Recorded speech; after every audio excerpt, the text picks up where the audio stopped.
ইমাম সাহেবের ঘরে সুদ ঢুকছে। কোরআনের আইন হলো চুরি করলে কি করা?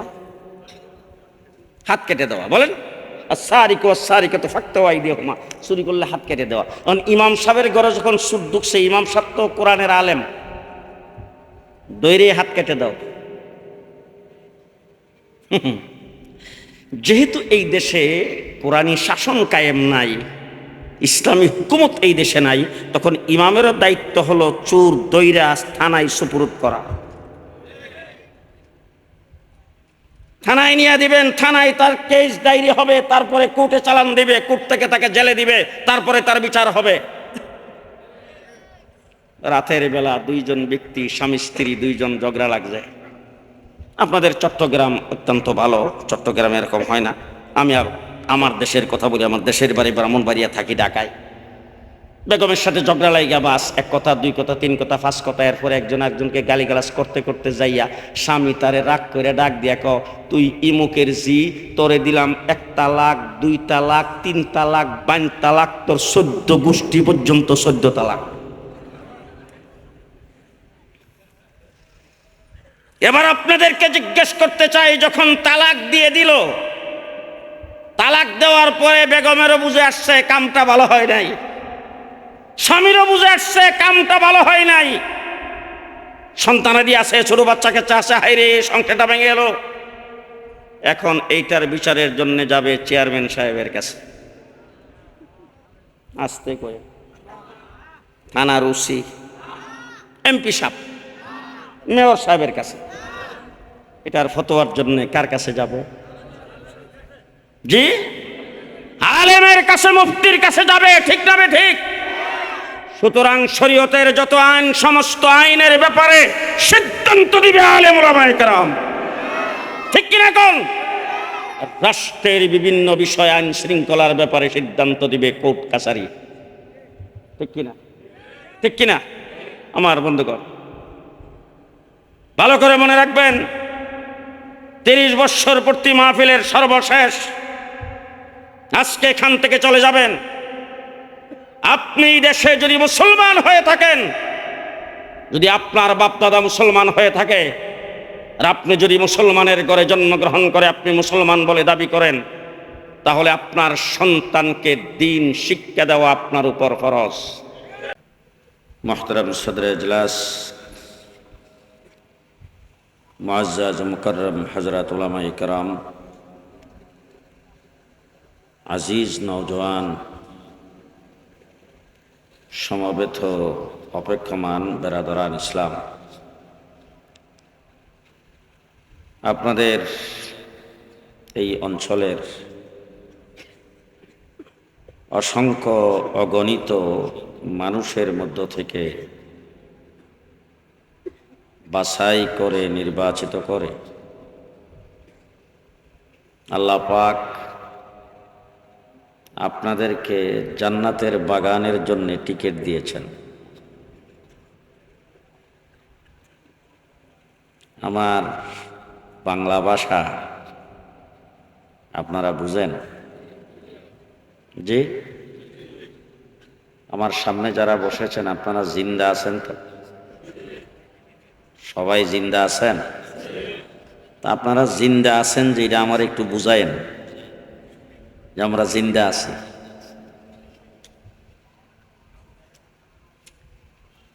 এখানে এই মাইকের আওয়াজ যতটুক পর্যন্ত শোনা যাচ্ছে, আমি যখন গাড়ি নিয়ে বাজারে আসছিলাম, গাড়ি যখন এইদিকে আসতেছে, তখন আমি মনে মনে ভাবতেছিলাম যে কোথায় নিয়ে যাচ্ছে, মাহফিল তো এইখানে। বাজারে মাইকের আওয়াজটা শোনা যাচ্ছে, মনে হচ্ছে মাহফিল ওই জায়গায়। তাইলে অনেক দূর পর্যন্ত মাইকের আওয়াজ শোনা যাইতেছে। এর ভিতরে কোনো মানুষ তো এখন মনে হয় আর বাড়ি ঘরে নাই, সবাই মাহফিলে আসছেন। কি বলেন? কথা বলেন না কেন? আপনারা আমার কথা বুঝেন নাই বোধহয়। যতটুক পর্যন্ত আপনাদের মাহফিলের মাইকের আওয়াজ হচ্ছে, এইটুকের ভিতরে তো কোনো মানুষ মাহফিলে আসা ছাড়া বাড়িতে নাই। আছে? তাহলে এইখানে যারা মাহফিলে আগমন করেছেন আপনাদের ভিতরে যদি এখন খোঁজখবর নেওয়া হয় তাহলে হয়তো এমন মানুষও থাকবে যারা এখান থেকে 2-3 কিলোমিটার দূর থেকেও মাহফিলের সংবাদ পেয়ে এসেছেন। এমন মানুষ নাই? আছে। বোঝা গেল মাহফিলের আওয়াজ শুনতেছে কিন্তু মাহফিলে আগমন করতে পারে নাই। যে কোনো দামি জায়গায় যাইতে হইলে টিকিট লাগে। বাংলাদেশের সচিবালয় একটা দামি জায়গা, সংসদ ভবন একটা দামি জায়গা, বঙ্গভবন একটা দামি জায়গা। আপনি টিকিট ছাড়া যাইতে পারবেন? কথা বলেন না কেন? পারবেন কেউ? যে কোনো দামি জায়গায় যাইতে হইলে টিকিট লাগে। আজকে এখন যেখানে বসেছেন এটা জান্নাতের বাগান। সুবহানাল্লাহ। কালকে সকালে নাস্তার পরে বললেও হবে। একটু ডাইনে বামে প্রত্যেকে পাশের লোকটাকে একটু চিনেন। যদি কেউ কথা না বলে মনে করবেন কাওয়া কাদের দলের লোক। কথা কি বাংলা বুঝাইতে পারতেছি? দুপুরে ভাত খাইছেন তো? সন্ধ্যার পরের খাওয়ার কথা জিজ্ঞেস করলাম না, হয়তো অনেকেই না খায় আসতে পারেন। দুপুরে খাইছেন তো ভাত? আপনারা সবাই আমার সামনে যারা আছেন আপনারা কি পুরুষ? সবাই না। আপনারা সবাই কি পুরুষ? জি। আওয়াজটা পুরুষের মতো করবেন, এরপর আস্তে কর। সবাই পুরুষ তো? পুরুষের মতো আওয়াজ। দ্বিতীয় নম্বর প্রশ্ন, আপনারা যারা আমার সামনে আছেন আপনারা সবাই কি ইমানদার? সবাই ইমানদার? জি। আওয়াজ হবে ইমানদারের মতো। ইমানদারদের আল্লাহু আকবারের আওয়াজে বিশ্ব বিজয় হয়েছে, ঠিক কিনা বলেন? সুতরাং আমার ভাইরা আজকে যারা এখানে আগমন করতে পেরেছেন, জান্নাতের বাগানের জন্য আল্লাহ টিকিট দিয়েছেন। টিকিট দিয়েছেন কে? জোরে আওয়াজ করে বলি আলহামদুলিল্লাহ। আরো জোরে বলেন আলহামদুলিল্লাহ। আমার বন্ধুগণ, কথা খুব সংক্ষেপ, কয়েকটি কথাবার্তা বলবো, কয়েকটি কথা। আমার রাসূল বলেছেন আমি সর্বশেষ নবী। এই কথা কিন্তু তারেক সাহেব বলে নাই, ডক্টর ইউনূস কইছে। জি, আমার রাসূল বলেছেন আমি সর্বশেষ নবী।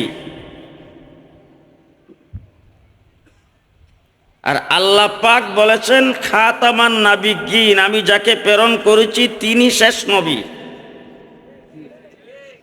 হুজুর বলছেন নবী হিসাবে আমি শেষ।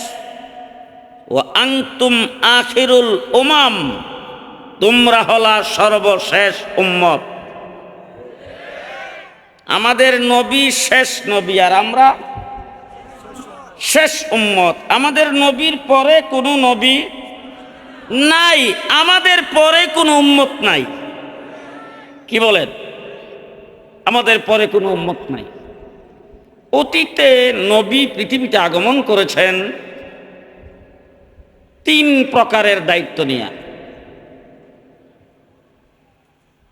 এক প্রকার হলো নির্দিষ্ট একটা এলাকার জন্য নবী। আপনাদের এখানে কিছুদিন আগে সংসদ সদস্য নির্বাচিত হয়েছে, ওনার একটা এলাকা আছে, তো এরিয়া আছে না? আপনাদের পৌরসভার মাননীয় সাবেক মেয়র সাহেব, ওনার কিন্তু পৌরসভাটা হইল ওনার এরিয়া। ঠিক আল্লাহ পাক এরকম একটা নির্ধারিত এরিয়ার জন্য নবী পাঠাইছেন। দ্বিতীয় নম্বর, নির্ধারিত সময়ের জন্য নবী, নির্ধারিত টাইম দিয়া নবী পাঠাইছে। নির্ধারিত জাতি গোষ্ঠীর জন্য নবী, নির্ধারিত এলাকার জন্য নবী, নির্ধারিত সময়ের জন্য নবী, নির্ধারিত জাতি গোষ্ঠীর জন্য নবী, আদম থেকে ঈসা পর্যন্ত। এবার আমার কথা বুঝে থাকলে বাকি ওয়াজটা আপনারা করবেন। আমার নবী কোন এলাকার নবী? বাংলাদেশের? এশিয়া? কতটুক? যে সারা বিশ্বের নবী, আসমানের, যে আমার নবী আরশেরও নবী, পরশেরও নবী। কথা বলে না। আমার নবী মানুষেরও নবী, জিনেরও নবী, ফিরিস্তারও নবী, হুর ও গিলমানেরও নবী। আমার নবী পানিরও নবী, মাছেরও নবী। আমার নবী গাছেরও নবী, পশু পাখিরও নবী। আমার নবী জন্তু জানোয়ারের নবী। আমার নবী চন্দ্র সূর্যেরও নবী। আমার নবী সকল নবীদেরও নবী।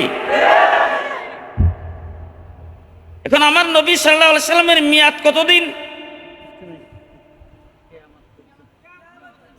জি, কিয়ামত পর্যন্ত। এবার আমি একটি কথায় সহজ করে আপনাদেরকে বুঝাইতে যাই, যদি বুইজা বাড়িতে নিয়ে যান, বুইজা বাড়িতে নিয়ে যাবেন তো? যদি বুইজা কথাটা সাথে নিয়ে যান তাইলে বলতে পারি, বলবো। এবার ভালো করে আমার সাথে বলবেন, আল্লাহ হলেন রাব্বুল আলামিন। আল্লাহ বলেন, বলেন আল্লাহ রাব্বুল আলামিন। আর আমাদের নবী হলো রাহমাতুল লিল আলামিন। আল্লাহ হলেন রাব্বুল আলামিন আর আমাদের নবী হলো রাহমাতুল লিল আলামিন। আল্লাহ পাকের রুবুবিয়তের এরিয়া যদ্দূর, আমার নবীর নবুয়তের এরিয়া তদ্দূর। কথা কি বুঝাইতে পারলাম? আল্লাহ পাকের আল্লাহগিরি যতদিন চলে, আমার নবীর নবুয়তি, জি, দুনিয়ারও নবী, কবরেরও নবী। কথা কয় না। তিনটা সওয়াল হবে কবরে গেলে, তার মধ্যে আমার নবী নাই তো? আছে। হাসরের ময়দানে উঠবেন, সেখানেও আমার নবী নবী। কথা বলেন ঠিক না বেঠিক? জান্নাতে যাবেন, সেখানেও আমার নবী নবী। মুহাম্মদুর রাসূলুল্লাহ সাল্লাল্লাহু আলাইহি ওয়াসাল্লাম সর্বশেষ এবং সর্বশ্রেষ্ঠ নবী, তামাম সৃষ্টি জগতের নবী। সেই নবীর উম্মত আমরা খুশি না বেজার? খুশি না বেজার? মুহাম্মদুর রাসূলুল্লাহ সাল্লাল্লাহু আলাইহি ওয়াসাল্লাম অতীতে নবী দুনিয়ার থেকে চলে গেছেন। আদম থেকে ঈসা পর্যন্ত যত নবী পৃথিবীতে আগমন করেছিলেন, আল্লাহ পাক এই সমস্ত নবীদের মাধ্যমে 104খানা আসমানি কিতাব নাজিল করেছেন। তার মধ্যে 100 ছোট, 4টা হইল বড়। আমার বাংলা ভাষা বুঝেন তো? আজকের পৃথিবীতে এখানে আমাদের সভাপতি সাহেব যে বসা আছেন, তিনি মাশাআল্লাহ দুবাইয়ের ইমাম। আপনারা এখানে বিজ্ঞ প্রবীণ উলামায়ে কেরাম বসে আছেন, আমার সামনে অনেক শিক্ষিত সমাজ বসে আছেন। আমি পৃথিবীর প্রায় অর্ধেকটা পৃথিবী আমি ঘোরাফেরা করেছি, গোটা পশ্চিমা দুনিয়া। ইউরোপের এমন কোনো দেশ নাই যেখানে আমি যাই নাই। আমেরিকা, কানাডা, মিডল ইস্টের প্রত্যেকটা দেশে আমি গিয়েছি। ওই সমস্ত দেশ ঘোরাফেরা করার ভিতরে আমি আমেরিকাতে, ওয়াশিংটনে, নিউ ইয়র্কে, লন্ডনে, ইউরোপের বিভিন্ন দেশে, ইটালিতে, কানাডায়, অনেক মিউজিয়ামে, অনেক জাদুঘরে আমি গিয়েছি, যেখানে আজকের থেকে হাজার হাজার বছর আগের বিভিন্ন পুরানো জিনিস আমি দেখেছি। কিন্তু পৃথিবীর কোনো মিউজিয়ামে আজ পর্যন্ত কেউ দেখাইতে পারে না এবং প্রমাণ করতে পারে নাই যে হযরতে নূহ আলাইহিস সালাতু ওয়াস সালামের কাছে অথবা ইব্রাহিম আলাইহিস সালামের কাছে, আদম আলাইহিস সালামের কাছে যেই সহিফা, ছোট কিতাব, আসমানি কিতাব নাজিল হয়েছিল, তার একটা কোন মিউজিয়ামে আছে? কি বলেন? আছে কোথাও? আপনাদের বাঁশখালীতে আছে মনে হয় দুই একটা, জি, চট্টগ্রামে আছে? নাই। 4খান কিতাব নাজিল করেছেন, যেগুলির নাম জানি আমরা তাওরীত, জবুর, ইনজিল, কোরআন। আজকের পৃথিবীর কোথাও কেউ জবুর কিতাবের কোনো অস্তিত্ব দেখাইতে পারবে না। আছে? নাই। গোটা পৃথিবীতে সন্ত্রাসের রাজত্ব কায়েম করেছেন ইহুদি সম্প্রদায়। আজকের ইসরায়েল গোটা পৃথিবীর সন্ত্রাসী রাজত্ব, পৃথিবীকে তারা অশান্ত করে তুলেছেন। তারা হযরতে মূসা আলাইহিস সালামের উম্মতের দাবিদার ইহুদি সম্প্রদায় পৃথিবীর দেশে দেশে আছে, ধর্ম চর্চা করে। তাদের মধ্যে অনেক বড় বড় আলেমও আছে তাদের ধর্মের, কিন্তু চ্যালেঞ্জ করে বলতে চাই, মূসা আলাইহিস সালামের কাছে যে তাওরীত কিতাবটা নাজিল হয়েছিল, বাবার বেটা হইলে তার একটা কপি ঘুমাইছে, তার কোনো একটা কপি কেউ দেখাইতে পারবে? জি, বাদ দিলাম কপি, আসমানের নিচে জমিনের উপরে তাওরীত কিতাবের একজন হাফেজ আছে? নাই। গোটা পৃথিবীতে আজকে মাতবরি করে খ্রিস্টান সম্প্রদায়। আমেরিকার ধর্ম খ্রিস্টান, ট্রাম্পের ধর্ম খ্রিস্টান, গোটা পৃথিবী চলে খ্রিস্টানদের ডলারের মাধ্যমে, ঠিক না ঠিক? গোটা পৃথিবীতে অস্ত্রের ঝঞ্ঝনানি তোমরা তুলেছ, পৃথিবীর রাজত্বগুলি তোমরা দখল করেছ, তোমাদের মাতবরি সব জায়গায় কায়েম করেছ।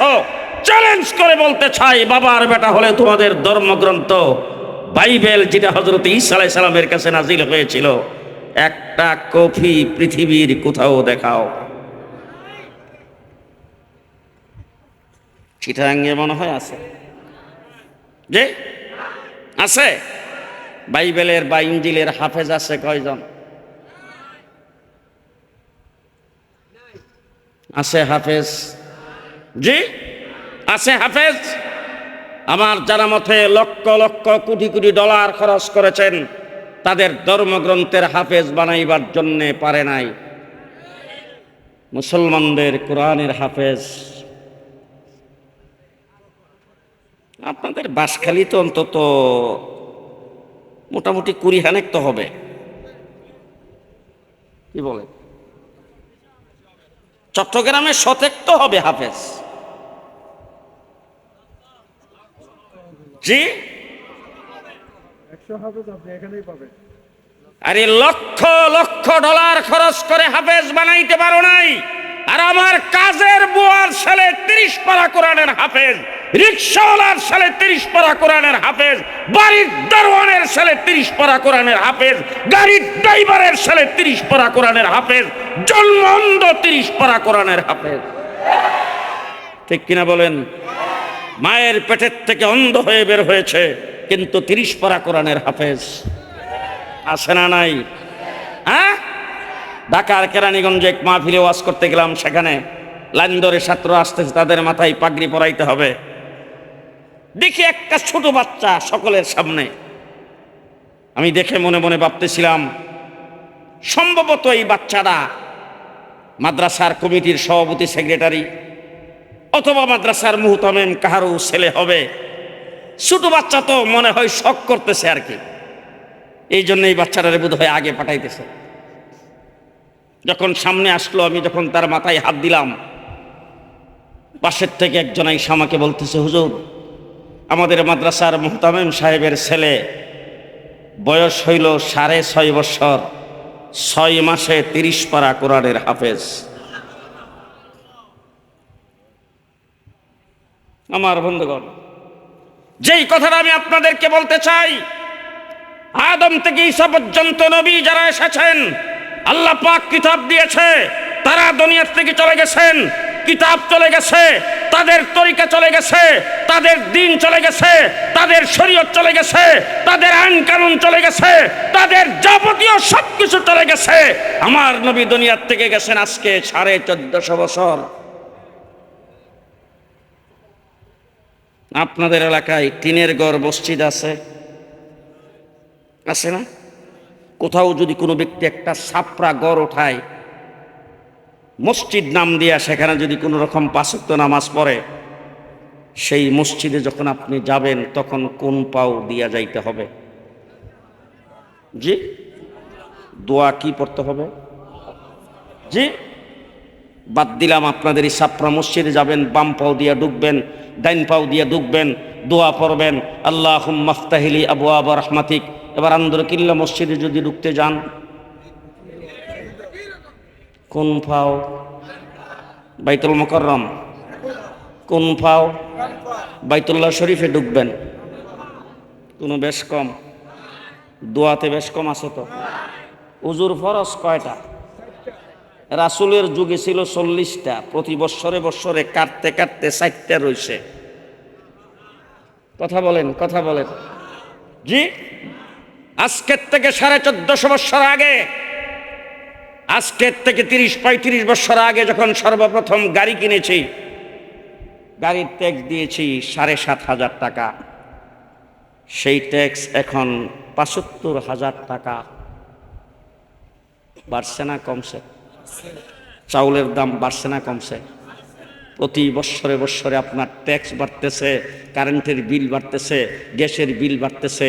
যখন যে সরকার আসে, সরকারের প্রয়োজনে আপনার কাছ থেকে ট্যাক্স বাড়ায় নেয়, খাজনা বাড়ায় নেয়। কিন্তু আমার রাসূল সাল্লাল্লাহু আলাইহি সাল্লামের মাধ্যমে কোরআন ঘোষণা করেছেন যাকাতের কথা, রাসূল নির্ধারণ করেছেন শতকরা 2.5 টাকা এখনো না বাড়ছে। আপনার মেয়রগিরির সময় বাড়াননি তো? বাড়ছে না সেটাই আছে। নামাজ কয় ওয়াক্ত? 5 ওয়াক্ত। ফজরের নামাজ কয় রাকাত? রাসূলের যুগে ছিল 41 রাকাত। কয় রাকাত? 4 রাকাত। আমার বন্ধুগণ, ইসলামের প্রত্যেকটা বিধান মুহাম্মদুর রাসূলুল্লাহ সাল্লাল্লাহু আলাইহি ওয়াসাল্লামের আপনার চাইতে আপনার সুন্নাত জমানার পরিবর্তন হয়েছে, নবীর সুন্নতের পরিবর্তন হয় নাই। কিয়ামত পর্যন্ত হবে হবে। জমানা আধুনিক হতে পারে, ডিজিটাল হতে পারে, স্মার্ট হতে পারে, কিন্তু নবীর সুন্নতের পরিবর্তন আসতে কোন হবে না। আপনাদের চট্টগ্রামের ভাষা আমি জানি না। আমার গ্রাম দেশে ছোট সময় যখন গ্রামে থাকতাম, আজকের থেকে প্রায় 50-55 বছর আগে, তখন গ্রামের মধ্যে যেখানে মানুষ জরুরত সারত সেই জায়গাটাকে বলা হইতো টাট্টি। আপনারা চিনেন নাই বোধ হয়? চিনছেন? আচ্ছা, টাট্টি কি টাইলস লাগানো না কলা পাতার সালার শট? কথা কয় না? বাঁশের বানানো, জঙ্গলের ভিতরে, ঠিক কিনা? এ টাট্টি কিছুদিন পরে হয়ে গেছে ল্যাট্রিন, এর কিছুদিন পরে হয়ে গেছে টয়লেট, এরপরে হয়েছে বাথরুম, বর্তমানে ওয়াশরুম। কি রুম?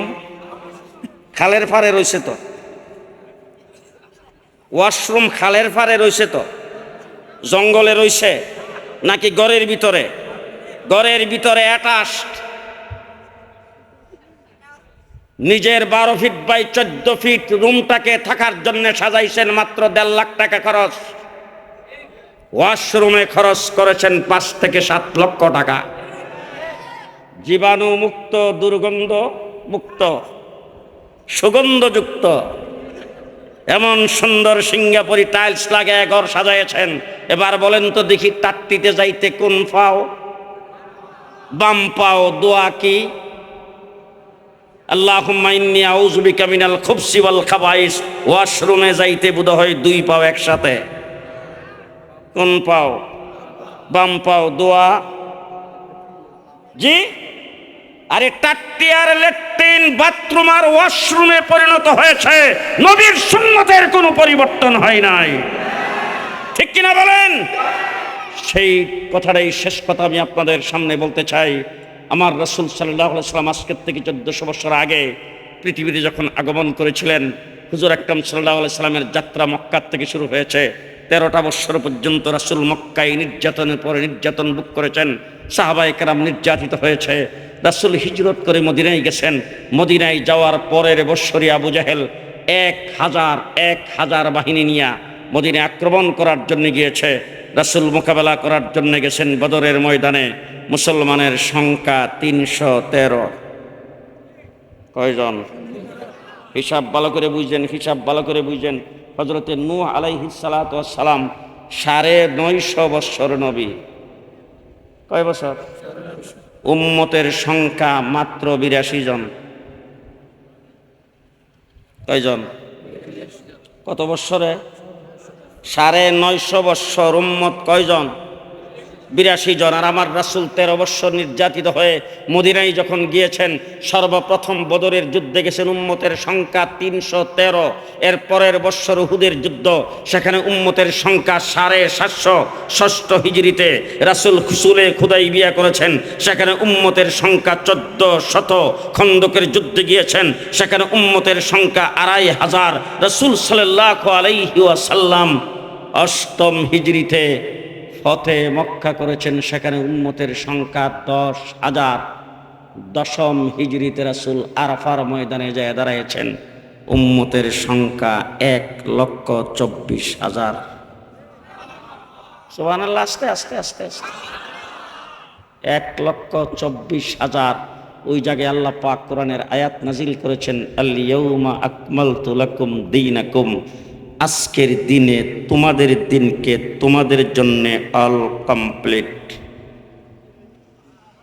উলামায়ে কেরাম এখানে বসে আছেন, আল্লাহ রাব্বুল আলামিন ইশারা দিয়ে বুঝাইছেন, ও আমার হাবিব, আজকে এই আয়াত নাজিল করেছি, এতদিন এই আয়াত নাজিল করি নাই। আজকে নাজিল করার কারণের মধ্যে একটা কারণ এটাও, আমি আল্লাহ রাব্বুল আলামিন আমার প্রতিনিধি নবী তাদেরকে দুনিয়াতে প্রেরণ করেছে, আদম থেকে আপনি পর্যন্ত। তাদের সংখ্যা 1,24,000। আপনি হলেন রাহমাতুল লিল আলামিন। আপনার প্রতিনিধি সাহাবী, আপনার সাহাবীর সংখ্যাও 1,24,000। আল্লাহ পাকের প্রতিনিধি নবীর সংখ্যা 1,24,000। সাহাবী রাসূলের প্রতিনিধি, তাদের সংখ্যা 1,24,000। আল ইয়াউমা আকমালতু লাকুম দীনাকুম। রাসূল সাল্লাল্লাহু আলাইহি ওয়াসাল্লাম এই আয়াত নাজিল হওয়ার পরে সাহাবায়ে কেরামকে ডাক দিয়ে বলছেন, ও সাহাবীরা, ভালো করে শুনে রাখো, বাল্লিগু আন্নী ওয়ালাউ আয়া। এই দ্বীনের একটা আয়াতও যদি তোমাদের কারো কাছে পৌঁছে থাকে, পরবর্তী মানুষের কাছে পৌঁছে দেওয়ার দায়িত্ব তোমাদের। ফালিয়ুবাল্লিগু শাহিদু মিনকুমুল গায়বা। আজকের দিনে যারা এখানে উপস্থিত, যারা উপস্থিত নাই, তাদের কাছে পৌঁছে দেওয়ার দায়িত্ব তোমাদের। নবী দিন আল্লাহর কাছ থেকে পেয়েছেন, নবী সাহাবায়ে কেরামকে সেই দিন দিয়েছেন, সাহাবায়ে কেরাম সেই দিন প্রচার করেছেন, আমরা সেই দিন সাহাবায়ে কেরামের কাছ থেকে পেয়েছি। ঠিক কিনা বলেন? আজকে মুহাম্মদুর রাসূলুল্লাহ সাল্লাল্লাহু আলাইহি ওয়াসাল্লাম সেই দিন আল্লাহ পাকের কাছ থেকে পেয়েছেন। আল্লাহর কাছ থেকে যেমন রাসূল পেয়েছেন, ঠিক তেমন সাহাবায়ে কেরামকে দিয়েছেন। আমি এখন আপনাদেরকে কি দিয়ে বোঝাবো? আমরা বিভিন্ন উস্তাদের কাছে লেখাপড়া করেছি। আমরা যখন মাদ্রাসায় পড়ি, তখন আমাদের উস্তাদ লোডা দিয়ে পানি নিয়ে বসছেন, বদনা দিয়ে পানি নিয়ে বসছেন, বৈশা তারপরে বলতেছেন, এই সবাই লাইন ধরে এখানে দাঁড়ায়া দেখ আমি কিভাবে উজু করি। অল্প পানি দিয়া হাত 3 বার কিভাবে ধুইতে হয়, কুলি কিভাবে করতে হয়, গড়গড়া কিভাবে করতে হয়, মিসওয়াক কিভাবে করতে হয়, একটা একটা করে আমাদেরকে দেখায়া তারপরে হুজুর আমাদেরকে শিক্ষা দিয়েছেন। এখন আমরা যখন সেটা বাহিরে প্রচার করি, মসজিদে যখন ইমামতি করতে গিয়েছি, আমরা যখন পড়াইতে গেছি, তখন আমাদের ছাত্রদেরকে, আমাদের মসজিদের মুসল্লিদেরকে আমরা তখন এই সমস্ত উজুর মাসাইল তাদেরকে বুঝাইতাম আর বলতাম যে আমরা লেখাপড়া করেছি ব্রাহ্মণবাড়িয়া মাদ্রাসায়, ব্রাহ্মণবাড়িয়ার হুজুর আমাদেরকে এইভাবে উজু করে দেখিয়েছেন, এইভাবে আমাদেরকে মানে মিসওয়াক করে দেখিয়েছেন, এইভাবে আমাদেরকে কুলি করে দেখিয়েছেন, এইভাবে রুকু করে দেখিয়েছেন, এইভাবে সেজদা করে দেখিয়েছেন। ও আমার বন্ধুরা, সাহাবায়ে কেরাম মুহাম্মদুর রাসূলুল্লাহ সাল্লাল্লাহু আলাইহি ওয়াসাল্লামকে সরাসরি দেখেছেন। আল্লাহর নবী হাত ধুয়েছে, দেখছেন সাহাবী রাসূল উজু করেছেন, দেখছে সাহাবী হুজুর আকরাম সাল্লাল্লাহু আলাইহি ওয়াসাল্লাম কুলি করেছে, দেখছে সাহাবী রাসূল নাকে পানি দিয়েছে, দেখছে সাহাবী রাসূল হাত ধুয়েছে, দেখছে সাহাবী রাসূল আঙ্গুল খিলাল করেছেন, দেখছে সাহাবী রাসূল মাথা মুছে করেছেন, দেখছে সাহাবী রাসূল কান মুছে করেছেন, দেখছে সাহাবী রাসূল গর্দান মুছে করেছেন, দেখছে সাহাবী রাসূল পাও দিয়েছেন, দেখছে সাহাবী রাসূল নামাজে দাঁড়িয়েছেন, দেখছে সাহাবী রাসূল মসজিদে প্রবেশ করেছেন, দেখছে সাহাবী আল্লাহর নবীর যাবতীয় আমল সাহাবায়ে কেরাম দেখে দেখে আমল করেছেন। ওলামায়ে কেরাম এখানে উপস্থিত আছে, আমি একজন আদনা তালিব এলেম, আমার কথায় ভুল হলে আপনারা সংশোধন করে দিবেন। আল্লাহর নবী মুহাম্মদুর রাসূলুল্লাহ সাল্লাল্লাহু আলাইহি ওয়াসাল্লাম নিজে একটা কাজ করেছেন, সেই কাজটা সাহাবায়ে কেরাম আমলে পরিণত করে নাই, অর্থাৎ সাহাবী এই কাজের উপর আমল করে নাই। সেটা কি আমাদের জন্য শরীয়ত বা সেটা কি আমাদের জন্য সুন্নত? নবী করেছেন, সাহাবী আমলে পরিণত করে নাই, সাহাবী সেটাকে বাস্তবায়ন করে নাই, সেটা উম্মতের জন্য করণীয় নয়। ঠিক না ঠিক? খ্রিস্টান নবী বিয়ে করেছেন 11টা, আপনি করবেন কয়টা? জি, কেন? রাসূল তো 11টা করছেন। মুহাম্মদুর রাসূলুল্লাহ সাল্লাল্লাহু আলাইহি সাল্লাম আম্মা জান আয়েশা সিদ্দিকা রাদিয়াল্লাহু তাআলা আনহার ঘরে ঘুমাইয়েছেন। ঘুম থেকে উঠে ডাইরেক্ট যে ইমামতি করে, তারপরে যখন আম্মা জান আয়েশা সিদ্দিকার ঘরের মধ্যে আসছে, আম্মা জান আয়েশা সিদ্দিকা ডাক দিয়া কয়, ও আল্লাহর হাবিব, আপনার সঙ্গে কি এখন মসজিদে যাওয়ার পথে আপনি ঘুম থেকে ওঠার পরে আপনার সঙ্গে কি জিবরাইল আমিনের সাক্ষাৎ হয়েছে? রাসূল বলেন, না, জিবরাইল আমিন তো আসে নাই। বলে, তাইলে আপনি যে আমার ঘরে ঘুমাইছিলেন মনে হয় ভুলে গেছেন। হুজুর বলছেন, বলিও নাই, জিবরাইলের সঙ্গে দেখা হয় নাই, তুমি এরকম জিজ্ঞেস করতেছো কেন? বলে, কেন জিজ্ঞেস করতেছি, আপনি আমাদের মশলা শিখিয়েছেন উজু মানে ঘুমাইলে উজু ভাঙ্গা যায়, কিন্তু আপনি আমার ঘরে ঘুমাইছেন, ঘুম থেকে উঠে উজু না করে যাইয়া নামাজ পড়ে আসছেন, তাইলে বোঝা গেল ঘুমাইলে উজু ভাঙ্গে। সেই মাসলাটা বোধ হয় জিবরাইল আমিন আইসা পাল্টাইছে, অথবা আপনি যে আমার ঘরে ঘুমাইছেন সেটা ভুলে গেছেন, দুইটার একটা তো হইছেই, আপনি না করেন কেন? আল্লাহর নবী ডাক দিয়ে বলেন, আয়েশা ভালো করে শোনো, তোমরা উম্মত ঘুমাইলে উজু ভাঙ্গে, নবী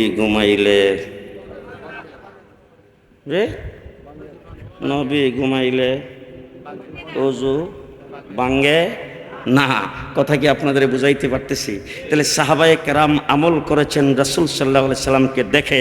হুজুর আকরাম সাল্লাল্লাহু আলাইহি সাল্লাম, বিজ্ঞ উলামায়ে কেরাম এখানে বসা আছে, রাসূলের হাদিস, রাসূল সাল্লাল্লাহু আলাইহি সাল্লাম বলছেন, সাল্লু কামা রাআইতুমুনি উসাল্লি, নামাজ পড়ো আমাকে যেইভাবে নামাজ পড়তে দেখছো। আমি জিজ্ঞেস করতে চাই, আপনারা যারা এখানে মুক্তাদি, আপনারা হয়তো দেখেন নাই, আপনাদের মসজিদের ইমাম সাহেব তো রাসূল কিভাবে নামাজ পড়ছে দেখছে? যে আরে শামসুদ্দিন জিয়া সাহেব তো দেখছো, উনি দুবাই তাকে উনি দেখছে, আপনারা কেউ দেখছেন? আমরা কেউ দেখছি? দেখছে কে? আরে রাসূল বলছেন, সাল্লু কামা রাআইতুমুনি উসাল্লি, নামাজ পড়ো আমাকে যেইভাবে নামাজ পড়তে দেখেছো। তার অর্থ হইল, সাহাবী আমি ইমামতি করেছি, দেখছে সাহাবী আমি নামাজ পড়েছি, দেখছে সাহাবী আমি সুন্নত পড়েছি, দেখছে সাহাবী আমি তাহাজ্জুদ পড়েছি, দেখছে সাহাবী আমি তারাবি পড়েছি, দেখছে সাহাবী যেরকম দেখে যেইভাবে নামাজ পড়েছে তোমরাও সেইভাবে নামাজ পড়ো। ঠিক কিনা বলেন? ঠিক কিনা বলেন? তাহলে শেষ কথা আমি আপনাদের সামনে বলতে চাই, আল্লাহ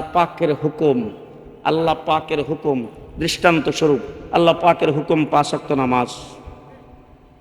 আল্লাহর হুকুম 5 ওয়াক্ত নামাজ, খুব ভালো করে বুঝেন। এখন 5 ওয়াক্ত নামাজের ভিতরে রুকু নাই তো? হ্যাঁ, এখন রুকু কাকে বলে?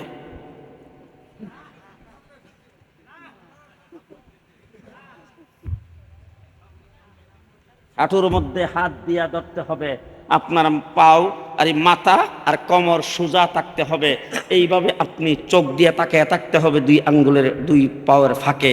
এই চেয়ার শিক্ষা দিয়েছেন কে? মুহাম্মদুর রাসূলুল্লাহ সাল্লাল্লাহু আলাইহি সাল্লাম। এক কথাই বুঝাইতে চাই, আল্লাহ পাকের হুকুম যেই সিস্টেমে পালন করতে হবে, এই সিস্টেম দিয়েছেন নবী মুহাম্মদুর রাসূলুল্লাহ সাল্লাল্লাহু আলাইহি ওয়াসাল্লাম। হুকুম হলো নামাজ, আকিমুস সালাহ, নামাজ কায়েম করো। নামাজ কিভাবে কায়েম করতে হবে? 5 ওয়াক্ত নামাজ, এখানে সুন্নত কোনটা, ওয়াজিব কোনটা, ফরজ কোনটা, কিভাবে আদায় করতে হবে, রুকুতে কিভাবে আদায় করতে হবে, সেজদা কিভাবে আদায় করতে হবে, কোন দোয়া কোন জায়গায় পড়তে হবে, যাবতীয় সবকিছু শিক্ষা দিয়েছেন নবী মুহাম্মদুর রাসূলুল্লাহ সাল্লাল্লাহু আলাইহি ওয়াসাল্লাম। তাই এক কথাই বুঝাইতে চাই, আল্লাহ পাকের হুকুম, নবীর তরিকা, সাহাবায়ে কেরাম সেই তরিকাটা আমল করে যে নমুনা কায়েম করেছেন, সেই নমুনা হলো আমাদের জন্য করণীয়। আল্লাহর হুকুম, নবীর তরিকা, সাহাবীর নমুনা। বলেন বলেন বলেন। আল্লাহর হুকুম, নবীর তরিকা, সাহাবীর নমুনা। বলেন বলেন বলেন বলেন। আল্লাহর হুকুম, নবীর তরিকা, সাহাবীর নমুনা। এই তিনটা জিনিস ভালো করে মনে রাখবেন। আল্লাহর হুকুম, নবীর তরিকা, সাহাবী কেরামের নমুনা। এই তিন জিনিস গোটা পৃথিবীতে আজকে বাস্তবায়নের জন্য গোটা পৃথিবীতে তিন তরিকা, তিন স্তরের আমল মানুষকে করাইবার জন্য একমাত্র যুদ্ধ জাহাজ যদি করে থাকে, সেই গ্রুপের নাম হলো উলামায়ে দেওবন্দের জামাত, উলামায়ে কওমিয়ার জামাত। আজকে কওমি মাদ্রাসায় পড়ে টকনার নিচে জামা পরে না কেউ, ঘুমাইছে বোধহয়। কওমি মাদ্রাসায় পড়ে দাড়ির যাকাত দেয় না, ঘুমাইছে। রাগ করতেছেন মনে হয়। কওমি মাদ্রাসায় পড়ে যার দাড়ির যাকাত দেয় না। আপনি যদি কোনো একটা মসজিদে ঢুকেন, মসজিদে ঢুকে যদি দেখেন মেহরাব থেকে শুরু করে একবারে এস্তেঞ্জাখানা পর্যন্ত সব জায়গায় নবীর সুন্নত। এস্তেঞ্জাখানায় যাবেন, সেখানে ডিলাকুলুপের ব্যবহার। উজুখানায় আসবেন, সুন্নত তরিকায় উজু।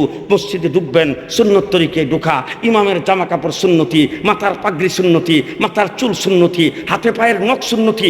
ইমাম সাহেব সুন্নত তরিকায় নামাজ পড়ে, সুন্নত তরিকায় নামাজ পড়ায়। সব কিছু যদি দেখেন তাইলে মনে করবেন নিশ্চয়ই এই মসজিদে উলামায়ে দেওবন্দের সাথে সংযোগ। আমি নিজে মসজিদে গিয়েছি, যাই দেখি ইমামের ক্লিনশিপ।